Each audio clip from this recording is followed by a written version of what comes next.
Scandalous and shocking facts about Thomas E. Dewey. Thomas E. Dewey, the famous American lawyer, prosecutor, and politician, is often remembered for his close yet unsuccessful bids for the presidency in 1944 and 1948. However, behind the polished image of this public figure lies a tapestry of controversial and intriguing facts. Here are 11 of the most scandalous and shocking facts about Thomas E. Dewey.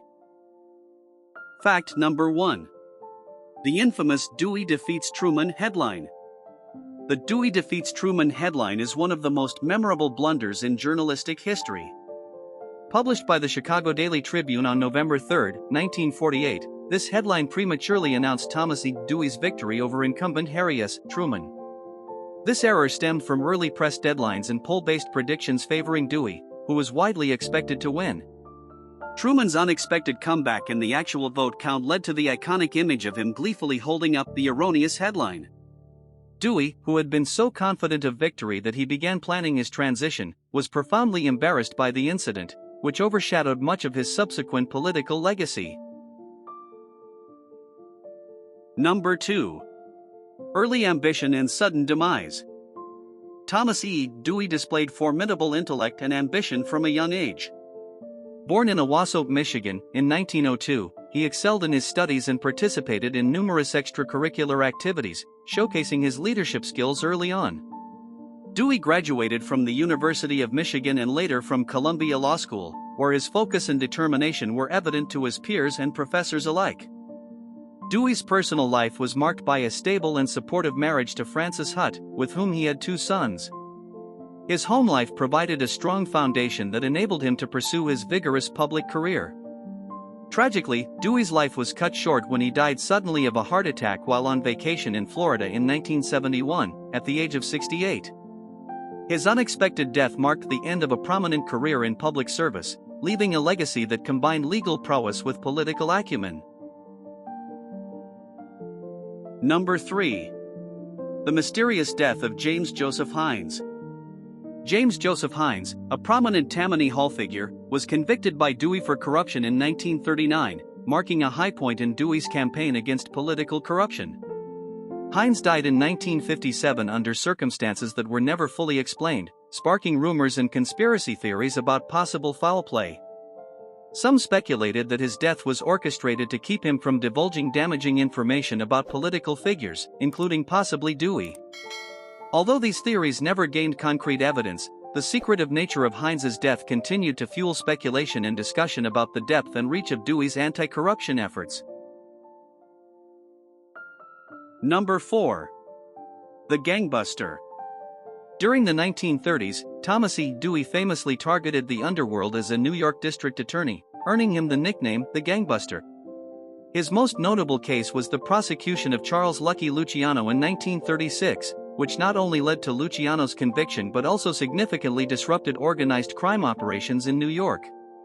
Dewey's unyielding pursuit of mobsters put his own life at great risk. It was rumored that the mafia placed a $100,000 bounty on his head. Despite these threats, Dewey's work led to significant reforms in law enforcement practices, enhancing his reputation as a determined and fearless public servant committed to dismantling organized crime. Number 5. Questionable campaign finances. Thomas E. Dewey's presidential campaigns, particularly in 1944 and 1948, were dogged by allegations of questionable financial support. Reports indicated that Dewey's campaign received substantial contributions from corporate donors and other entities with vested interests, raising ethical concerns about the integrity of his fundraising activities. Critics pointed out that some of these financial backers were likely seeking influence within a potential Dewey administration, thereby compromising the candidate's stance on transparent and equitable governance. Despite attempts to clarify these financial relationships, the allegations left a lasting stain on his campaigns, feeding into the narrative that Dewey was a candidate who might bend ethical rules to secure his political ambitions. Number 6. The controversial stand on civil rights. As governor of New York, Thomas E. Dewey was known for his progressive stance on several issues, including his support for anti-discrimination laws. However, his record on civil rights during his presidential runs presented a more complex picture. While he advocated for some progressive policies, his campaigns did not aggressively champion civil rights, leading to criticism that he was pandering to both Northern progressives and Southern segregationists. This strategic ambiguity was seen as a political maneuver to maintain broad support but ultimately drew accusations of moral compromise. Dewey's cautious approach to civil rights was a point of contention that tarnished his reputation among some constituents, leaving his legacy in this area nuanced and fraught with criticism. Number 7. Ties with organized crime.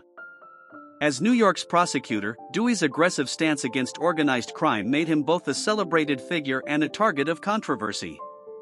There were whispers and rumors, never substantiated, suggesting that Dewey may have had indirect connections with the mob.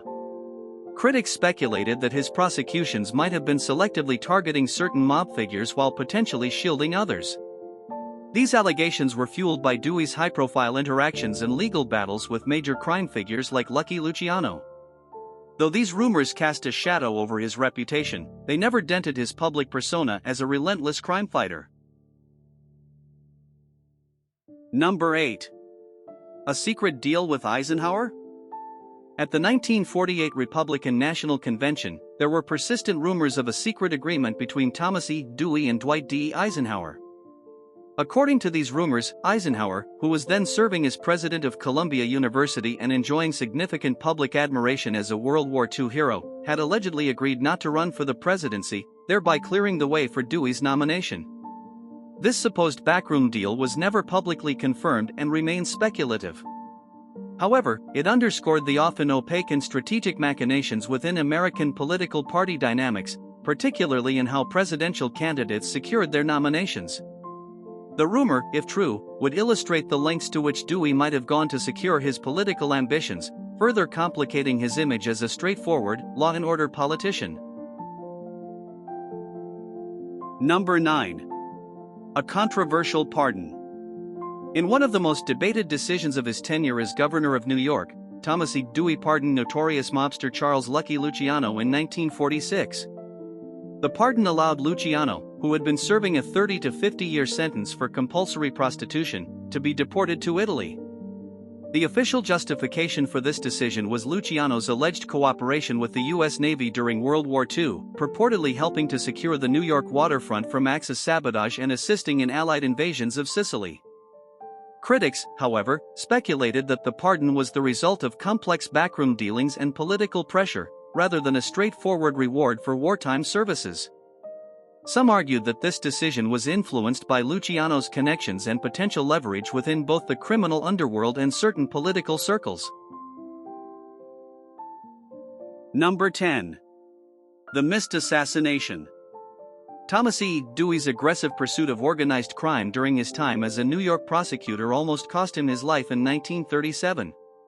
Dutch Schultz, a notorious mobster and one of Dewey's targets, became increasingly paranoid about the legal pressure Dewey was exerting on his operations. In response, Schultz hired hitmen to assassinate Dewey, a plan that nearly reached fruition. However, the plot was abruptly aborted when Schultz himself was murdered in October 1935 by his own associates. The mob, particularly the Commission, a governing body of the Mafia, feared Schultz's erratic behavior, and his plans to kill a high-profile law enforcement official would bring down an unbearable level of law enforcement scrutiny on their operations. This internal mob decision saved Dewey's life, allowing him to continue his crackdown on organized crime. Number 11. The rivalry with Franklin D. Roosevelt. The political rivalry between Thomas E. Dewey and Franklin D. Roosevelt was marked by intense personal and ideological conflicts. Dewey was a vocal critic of Roosevelt's New Deal policies, which he often portrayed as socialist and a threat to American free enterprise and individual freedoms. This rivalry was particularly heated during the 1944 presidential campaign, in which Dewey accused Roosevelt of leading the nation towards dictatorship. Dewey's critiques were sharp and relentless, and his rhetoric during the campaign was characterized by some observers as fear-mongering. The animosity between Dewey and Roosevelt was not just a clash of policies but also of personalities, adding a dramatic and personal element to their political engagements, and it remains one of the most intense rivalries in the annals of American politics.